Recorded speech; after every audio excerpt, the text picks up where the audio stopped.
বিষয় ফরাসি বিপ্লব। তো ফরাসি বিপ্লব সম্পর্কে জানতে হলে প্রথমে আমাদের জানতে হবে বিপ্লব কি। কোনো সমাজ ব্যবস্থা যখন জরাজীর্ণ এবং গতিহীন হয়ে পড়ে তখন সমাজের মধ্য থেকে এমন শক্তি জেগে ওঠে যে শক্তির আঘাতে পুরাতন জরাজীর্ণ সমাজ ব্যবস্থা তাসের ঘরের মতো ভেঙে পড়ে এবং সেই স্থলে জেগে ওঠে এক নতুন সমাজ ব্যবস্থা। সমাজের এই দ্রুত মৌলিক পরিবর্তনকেই বিপ্লব বলে। মার্ক্সবাদী ঐতিহাসিকদের মতে শ্রেণী সংগ্রামই হলো বিপ্লবের বাহন। ফরাসি বিপ্লব সংগঠিত হওয়ার পিছনে দীর্ঘ যুগের জরাজীর্ণতা, শোষণ, বঞ্চনা, শ্রেণী বৈষম্য ছিল অন্যতম উপসর্গ। ফরাসি বিপ্লব কোনো আকস্মিক ঘটনা ছিল না, এটি ছিল ইতিহাসের সর্বাপেক্ষা পরিকল্পিত ঘটনা। প্রিয় শিক্ষার্থীবৃন্দ, বিপ্লবকে ইতিহাসের দৃষ্টিভঙ্গিতে পজিটিভ দিক থেকে দেখা হয়, অর্থাৎ বিপ্লবের ফলে যে পরিবর্তন হয় তা মনে করা হয়ে থাকে যে এই পরিবর্তন হয়েছে সমাজের বা কোনো একটি রাষ্ট্রের বৃহৎ জনসংখ্যার মঙ্গলের জন্য। বিপরীত ক্রমে আমরা দেখবা যে বা তোমাদের ইতিহাসের পাঠ্যসূচিতে দেখবা যে অনেকগুলা বিদ্রোহের কথা বলা হয়েছে। ইতিহাসের দৃষ্টিকোণ থেকে এই বিদ্রোহগুলোকে নেগেটিভ দিক থেকে দেখা হয়, কারণ বিদ্রোহ সংগঠিত হয় সমাজের বা রাষ্ট্রের গুটি কয়েক শ্রেণীর মঙ্গলের জন্য। সমাজের অধিকাংশ শ্রেণী এই বিদ্রোহের প্রত্যক্ষভাবে লাভবান হয় না। এ কারণেই নামকরণের ক্ষেত্রে বেশ সাবধানতা আমাদেরকে অবলম্বন করতে হবে।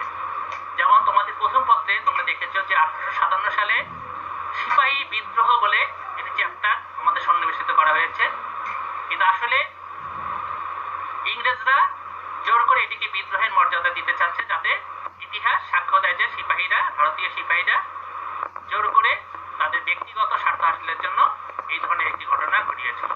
আসলে পরবর্তীতে আমাদের সচেতন ঐতিহাসিকরা এর নামকরণ পরিবর্তন করে এটাকে স্বাধীনতা বিপ্লব বা মহাবিপ্লব নামে আখ্যায়িত করছে। সেই কারণেই বিপ্লব পজিটিভ অর্থে ব্যবহৃত হয় এবং ফরাসি বিপ্লব সেই কারণে ইতিহাসে অত্যন্ত গর্বিত। শোষিত মানুষের জন্য এই বিপ্লবটা শুধু ফ্রান্সের না, সারা পৃথিবীর জন্য এটি একটি গর্বের একটা ব্যাপার। ফরাসি বিপ্লবের মূল স্লোগান ছিল সাম্য, মৈত্রী, স্বাধীনতা।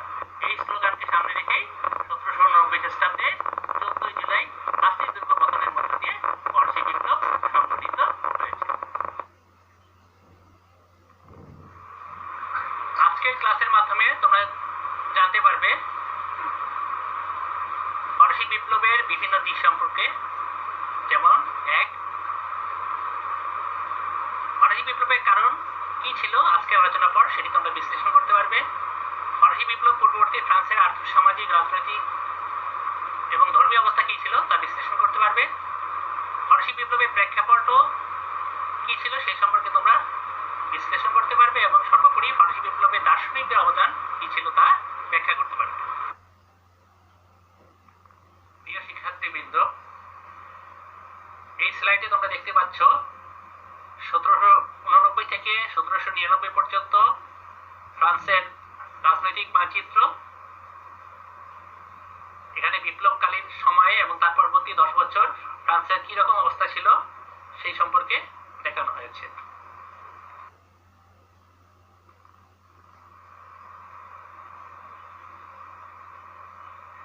ফরাসি বিপ্লবের কিছু চিত্র তোমরা এই স্লাইডে দেখতে পাচ্ছ। এখানে ফরাসি বিপ্লব চলাকালীন সময়ে ঘোড়ায় চড়ে যুদ্ধের চিত্র দেখা যাচ্ছে। দ্বিতীয় চিত্র আমরা বেশ কিছু যুদ্ধের ঘটনা দেখতে পাচ্ছি এবং যুদ্ধের ফলে ক্ষয়ক্ষতির পরিমাণ তৃতীয় চিত্রে দেখানো হয়েছে। আমরা এখন ফরাসি বিপ্লবের কারণ সম্পর্কে আলোচনা করব। ফরাসি বিপ্লবের কারণ আসলে বিপ্লব পূর্ববর্তী ফ্রান্সের যেটা অবস্থা ছিল সেই অবস্থাগুলাই দায়ী ছিল। তো বিপ্লব পূর্ববর্তী ফ্রান্সের অবস্থাকে 4টি ভাগে ভাগ করে আলোচনা করা যেতে পারে। 1 নম্বর সামাজিক অবস্থা, 2 নম্বর অর্থনৈতিক অবস্থা, 3 নম্বর রাজনৈতিক অবস্থা এবং 4 নম্বর ধর্মীয় অবস্থা। তোমরা স্লাইডের মাধ্যমে আমি সেগুলি উপস্থাপনে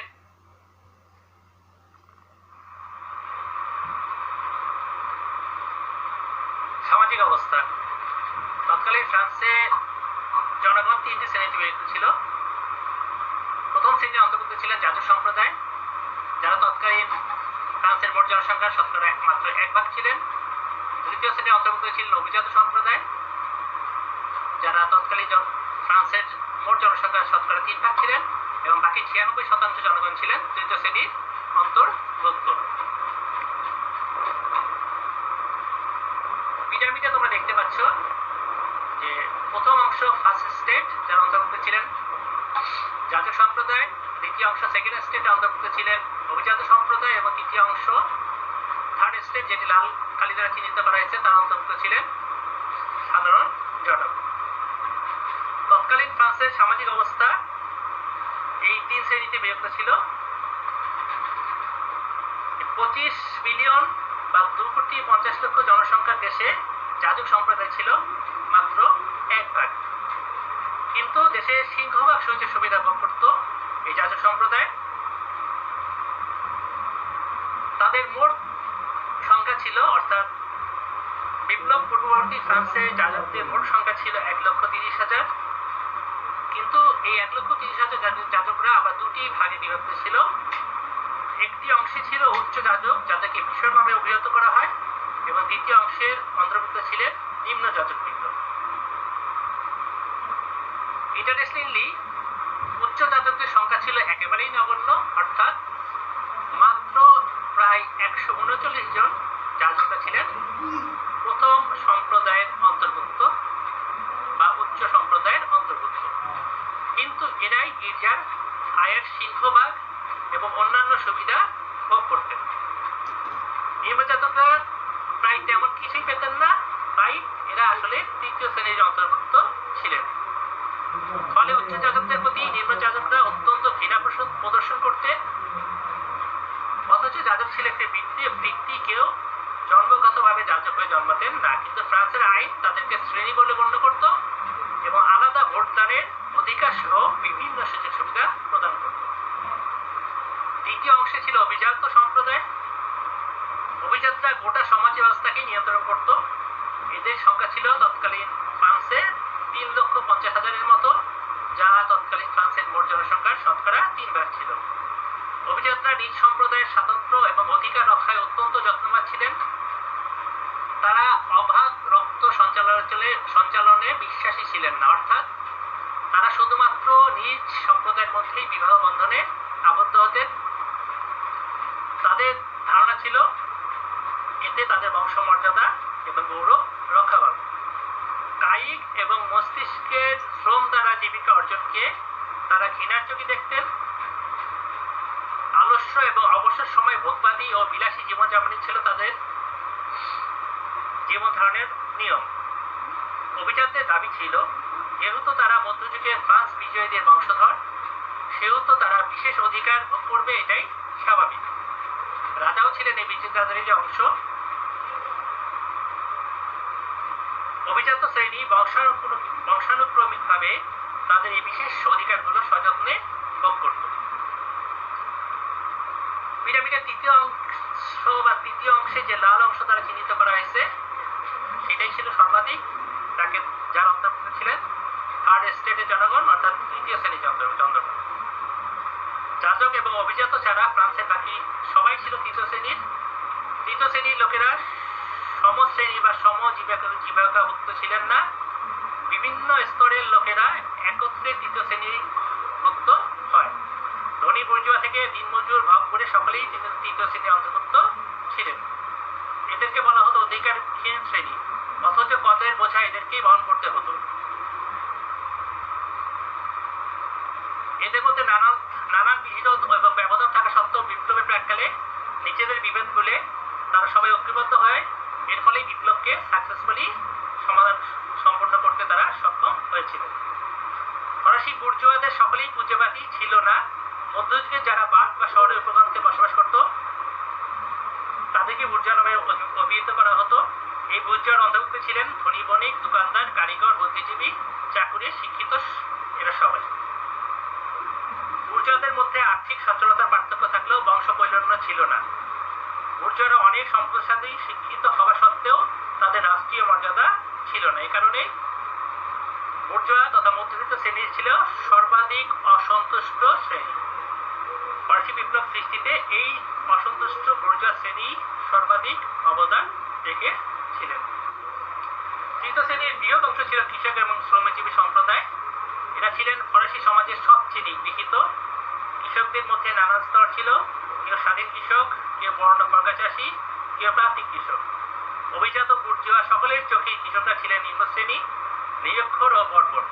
তারা মনে করত যে উচ্চ শ্রেণীর খাদ্য উৎপাদনের জন্য কৃষকদের জন্ম। গোস্বামীদের জমি চাষাবাদ করে কৃষকরা যে ফসল পেত তার ৮০% লাভ করত গোস্বামী, চার্চ এবং রাজারা। কৃষকদের মোট উৎপাদনের ১/১০ চার্চের জন্য প্রদান করতে হতো। এছাড়াও কৃষকদেরকে নানাবিধ কর প্রদান করতে হতো, যেমন ভূমিকর, আয়কর, লবণ কর, প্রমোদ কর, শ্রম কর ইত্যাদি ইত্যাদি। ভূমিকর ধার্যের কোনো সুনির্দিষ্ট হার না থাকে কৃষকরা বেশি ভাবে নির্যাতিত হতো। আয়করের পরিমাণ ছিল উপার্জনের ৫/১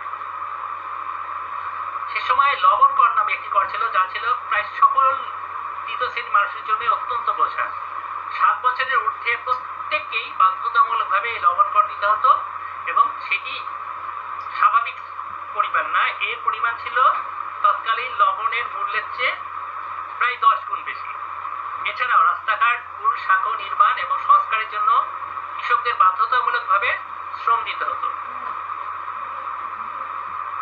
এভাবে কৃষকরা প্রায় সর্বক্ষেত্রেই শোষিত হতো। এই শোষণ এমন পর্যায়ে ছিল যে বিত্তবানদের পোশাক, কবুতর, হরিণ এমনকি অন্যান্য প্রাণীদের খাবারের জন্য কোনো কৃষক জমিতে বেড়া দিতে পারতেন না। কখনো কখনো বিত্তবানরা দল বেঁধে ঘোড়ায় চড়ে ফসলের ক্ষেত মুড়িয়ে শিকারের সন্ধানে বের হতো। এসব অপচয়ের কোনো অধিকারই কৃষকরা পেত না। এই শোষণের ফলে কৃষক শ্রেণীর মধ্যে গভীর অসন্তোষ ছিল। এই অসন্তোষগুলোই আসলে দানা বেঁধে পরবর্তীতে ফরাসি বিপ্লব সংগঠিত।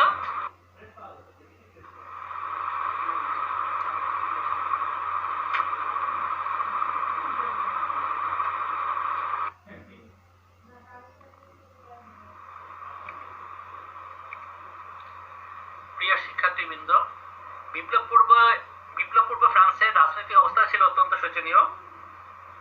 রাজা চতুর্দশ লুই ফরাসি রাজতন্ত্রকে একটি স্বৈরতান্ত্রিক প্রতিষ্ঠানে পরিণত করেছিলেন। ১৬১৪ খ্রিস্টাব্দ থেকে ১৭৮৯ খ্রিস্টাব্দ পর্যন্ত প্রায় ১৭৫ বছর ফ্রান্সে পার্লামেন্টের কোনো অধিবেশন আহ্বান করা হয়নি। এর ফলে রাজা একক ক্ষমতার অধিকারী হয়ে ওঠে এবং স্বৈরাচারী রাজতন্ত্র পরিণত হয়। রাজ্যকে রাজার ব্যক্তিগত কিংবা রাজবংশের সম্পত্তি বলে মনে করা হতো। এ সময় ফ্রান্সের রাজা চতুর্দশ লুই নিজেকে ঈশ্বরের প্রতিনিধি মনে করতেন। তিনি বলতেন, I am the law, I am the state, অর্থাৎ আমি আইন, আমি রাষ্ট্র। প্রতিনিধি সভা না থাকায় ফ্রান্সের রাজারা তাদের ইচ্ছা মতো শাসন কার্য পরিচালনা করতেন। ফরাসি রাজশক্তি শুধু অধিকারেই কথা ভাবত, কর্তব্যের কথা ভাবত না। এই জন্যই প্রজাদের সাথে রাজশক্তির তেমন কোনো যোগাযোগ ছিল না। রাজশক্তির সাথে যোগাযোগ ছিল তৎকালীন যাজক এবং অভিজাতদের। তারা সরকারি ক্ষমতা ভোগ করত। ফরাসি অভিজাতরা দাবি করত তারা রাজার সমশ্রেণীভুক্ত, সুতরাং দেশ শাসনের ক্ষেত্রে তারাই একমাত্র রাজাকে সাহায্য করার জন্মগত অধিকার। চতুর্দশ লুইয়ের পরবর্তী শাসকগণ, বিশেষ করে পঞ্চদশ লুই এবং ষোড়শ লুই, ছিলেন অযোগ্য, বিলাসপ্রিয়, রমণী রঞ্জন এবং উপপত্নী দ্বারা প্রভাবিত। ফরাসি বিপ্লবের পূর্বে ইউরোপীয় রাজারা যে কেবল স্বৈরাচারী ছিলেন তা নয়, তাদের চারিত্রিক অবনতিও এবং দুর্নীতি সীমাহীন হয়ে পড়ে। ধর্ম এবং রাজনৈতিক ক্ষেত্রে সুষ্ঠু রাষ্ট্র পদ্ধতি গ্রহণ ও প্রতিপালনের কোনো ব্যবস্থা এ সময় ফ্রান্সে ছিল না। রাজা ষোড়শ লুই বলতেন, আমি যা ইচ্ছা করি তাই আইন। পূর্ব রাজাদের অযোগ্যতায় অভিজাত শ্রেণী রাজার ক্ষমতায় হস্তক্ষেপ করতে শুরু করে। তাছাড়া পার্লামেন্টের বিচারকগণ ছিলেন অভিজাত শ্রেণীর, যার কারণে অভিজাতদের বিরুদ্ধে রাজা কোনো আইন রচনা করতে পারতেন না। এছাড়া গির্জাগুলো ছিল স্বয়ংশাসিত। রাজা গির্জার আভ্যন্তরীণ শাসনে কোন রকম হস্তক্ষেপ করতে পারতেন না।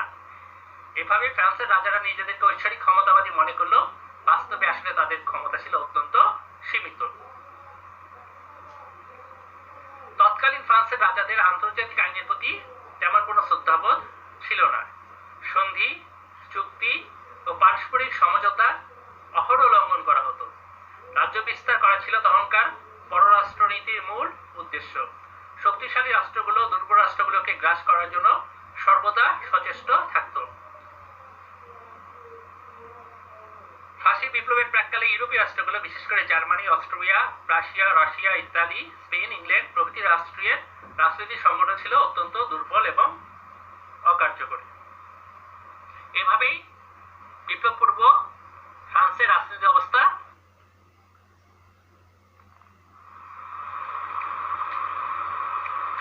প্রিয় শিক্ষার্থীবৃন্দ, ফরাসি বিপ্লব প্রাক্কালে ফ্রান্সের ধর্মীয় অবস্থা কিরকম ছিল সে সম্পর্কে এখন আমরা আলোচনা করব।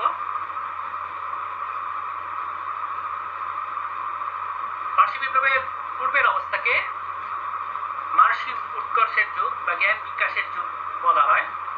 এ যুগে বিজ্ঞান ও যুক্তির মানদণ্ডে রাজনীতি, অর্থনীতি ও সামাজিক বিজ্ঞান সহ ধর্মের আলোচনার সূত্রপাত হয়। নীতি নৈতিকতার ক্ষেত্রে ধর্মের উপর নতুন নতুন দার্শনিকদের চিন্তাধারার প্রভাব দেখা যায় এবং মানবিকতা সমাজে ধর্মের বিকাশ শুরু হয়। তোমরা জানো যে এর পূর্বে ধর্ম সম্পর্কে সাধারণ মানুষের প্রশ্ন করার কোনো অধিকারই ছিল না, কারণ তারা চোখ বন্ধ করে ধর্মীয় কথাগুলোকে বিশ্বাস করত। উচ্চ যাজকরা ধর্মকে যেভাবে ব্যাখ্যা করত সেটাই তারা চোখ বন্ধ করে মেনে নিতেন। কিন্তু পঞ্চদশ শতাব্দীতে রেনেসাঁ বা নবজাগরণের মধ্যে দিয়ে যুক্তিবাদী, অনুসন্ধানী ও সমালোচনামূলক দৃষ্টিভঙ্গির সৃষ্টি হলে ধর্মের প্রতি মানুষের আগ্রহ বৃদ্ধি পায় এবং তারা যুক্তি দ্বারা ধর্মের কথাগুলোকে বিচার করতে প্রয়াসী হয়।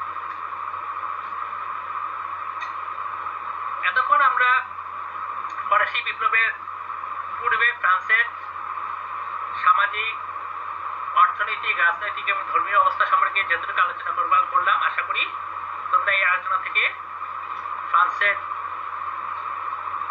ফরাসি বিপ্লবের পূর্বের অবস্থা সম্পর্কে তোমাদের ধারণা সুস্পষ্ট হয়েছে এবং এই অবস্থাগুলো থেকে পরিত্রাণ পাওয়ার জন্যই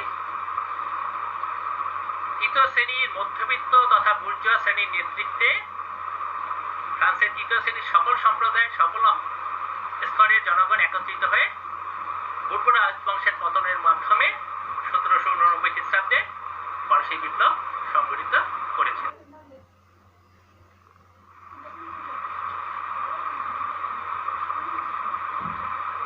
এখন আমরা আলোচনা করব ফরাসি বিপ্লব সংগঠনে তৎকালীন ফ্রান্সের দার্শনিকদের অবদান কি ছিল সেই সম্পর্কে।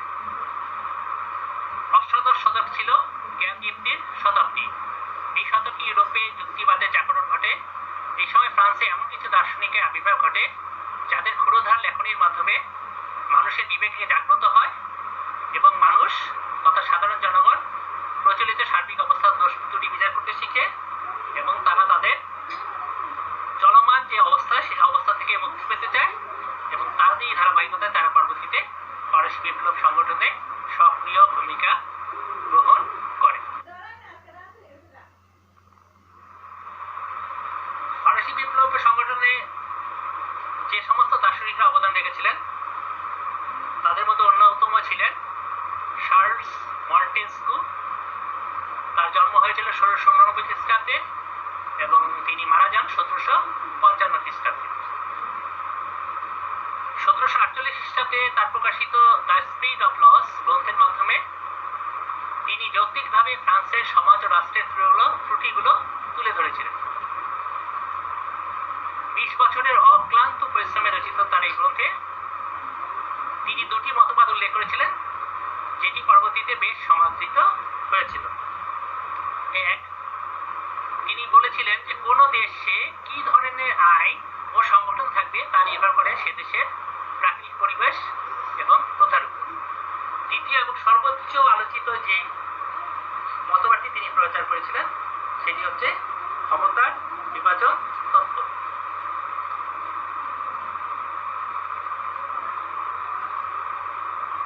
এই তত্ত্বে তিনি বলেন, যদি একই ব্যক্তির হাতে সরকারের আইন, বিচার ও শাসন বিভাগের কর্তৃত্ব ন্যস্ত থাকে তবে রাষ্ট্রের ব্যক্তি স্বাধীনতা লোপ পাবে। তিনি স্বর্গীয় অধিকার প্রাপ্ত রাজতন্ত্র তত্ত্বকে অস্বীকার করেন এবং স্বেচ্ছাচারী রাজতন্ত্রের ত্রুটি বিচ্যুতিগুলো তুলে ধরেন। এই তত্ত্বের জন্য অনেকে তাকে বুর্জোয়া দার্শনিক বলে সমালোচনা করেছিলেন, তবে এই কথা অনস্বীকার্য যে তিনি স্বৈরতন্ত্রকে যেভাবে আক্রমণ করেন এবং এর বিকল্প হিসেবে ক্ষমতা স্বতন্ত্রীকরণের যে পরামর্শ দেন তা তৎকালীন মানব সমাজে গভীর প্রভাব বিস্তার করে। মন্টেস্কে বিপ্লব দেখে যেতে পারেননি, তবে তিনি লেখনীর মাধ্যমে ফরাসি জনগণের মধ্যে যে সত্য যুক্তির অবতারণা করেছিলেন তা বিপ্লবকে অনিবার্য করে তুলেছিল। আমরা এখন দ্বিতীয় যে দার্শনিকের নাম বলবো তিনি হচ্ছেন ভলতেয়ার। ভলতেয়ার ছিল তার ছদ্মনাম, তার প্রকৃত নাম ছিল মারি ফ্রান্সোয়া আরুয়েত। মারি ফ্রান্সোয়া আরুয়েতের জন্ম 1694 খ্রিস্টাব্দে এবং তার মৃত্যু হয় 1778 খ্রিস্টাব্দে। তিনি ছিলেন ফরাসি জনগণের নবজাগরণের প্রাণপুরুষ। তিনি জ্ঞানদীপ্ত যুগের শ্রেষ্ঠ দার্শনিক ছিলেন, এমনকি তার বিশ্বকের প্রতিভার জন্য তাকে তৎকালীন সমাজের সবচেয়ে জ্ঞানী লোক বলে আখ্যায়িত করা হয়। তার বিখ্যাত উক্তি ছিল, ঈশ্বর না থাকলে তাকে বানাতে হতো, কিন্তু প্রকৃতি বলছে ঈশ্বর আছে। অর্থাৎ তিনি ঈশ্বরের অস্তিত্বে বিশ্বাসী ছিলেন।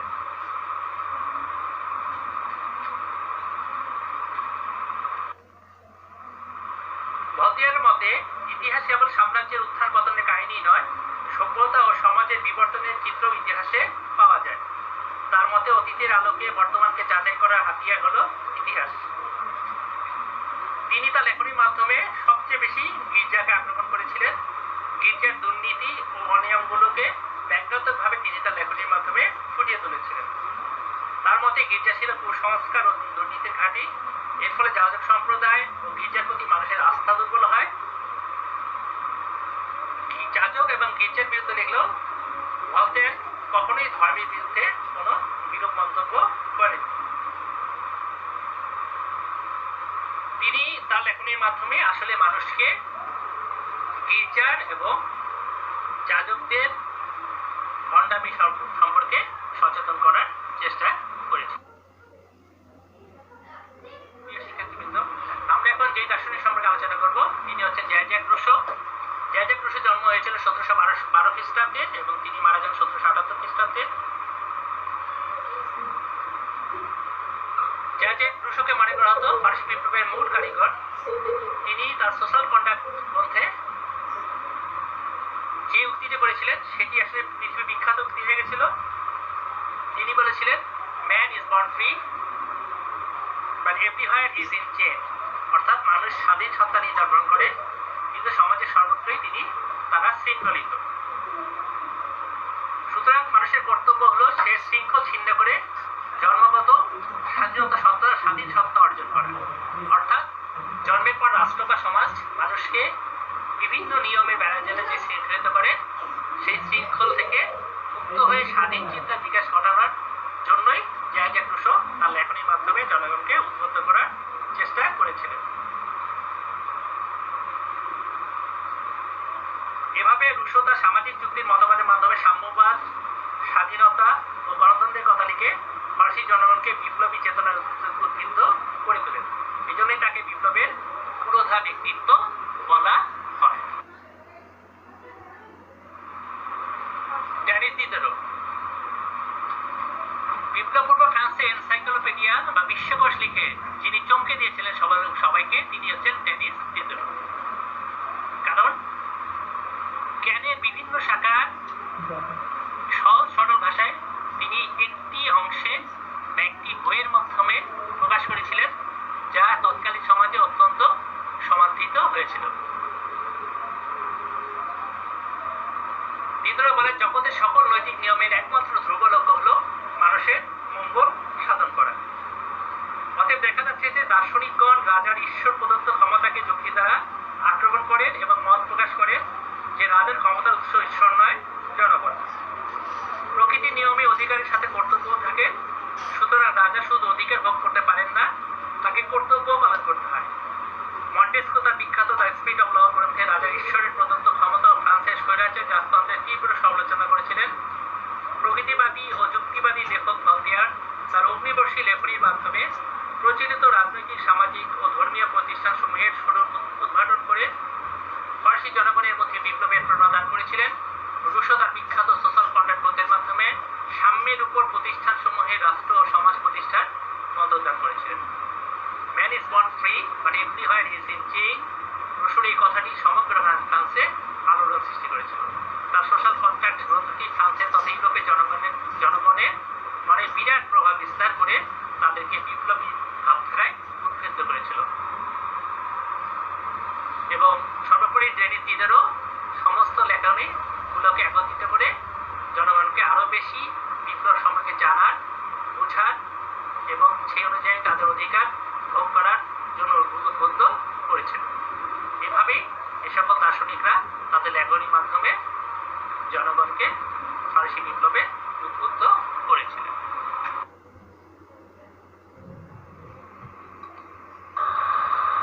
প্রিয় শিক্ষার্থীবৃন্দ, এতক্ষণ আমরা যে আলোচনা করলাম সেই সম্পর্কে যদি একটু মূল্যায়ন করি তাহলে দেখতে পারবো যে ফরাসি বিপ্লবের পিছনে তৎকালীন সামাজিক, অর্থনৈতিক, রাজনৈতিক, ধর্মীয় কারণ যে গ্রাফগুলো যে বিদ্যমান ছিল সেগুলি যদি না থাকতো তাহলে ফরাসি বিপ্লব সংঘটিত হতো কি হতো না, এরকম একটা প্রশ্ন তোমাদের মনে দাঁড়া উঠতে পারে।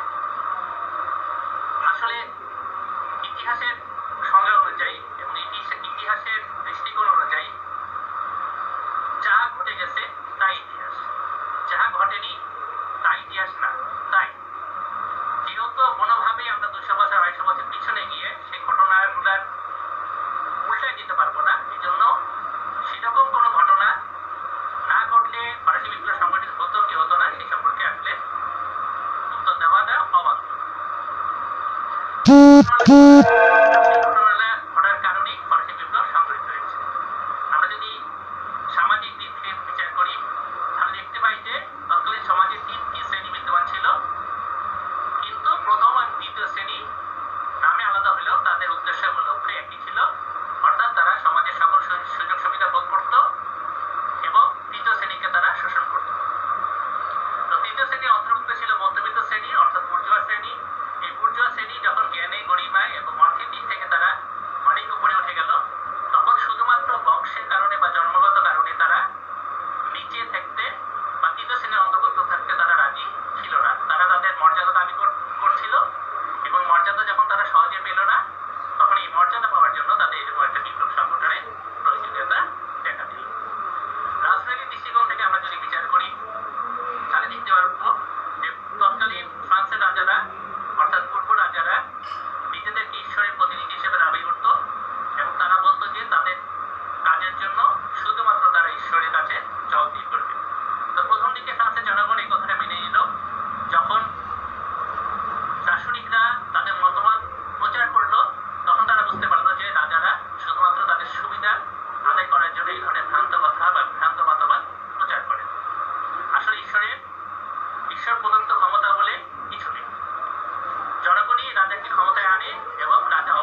সেশন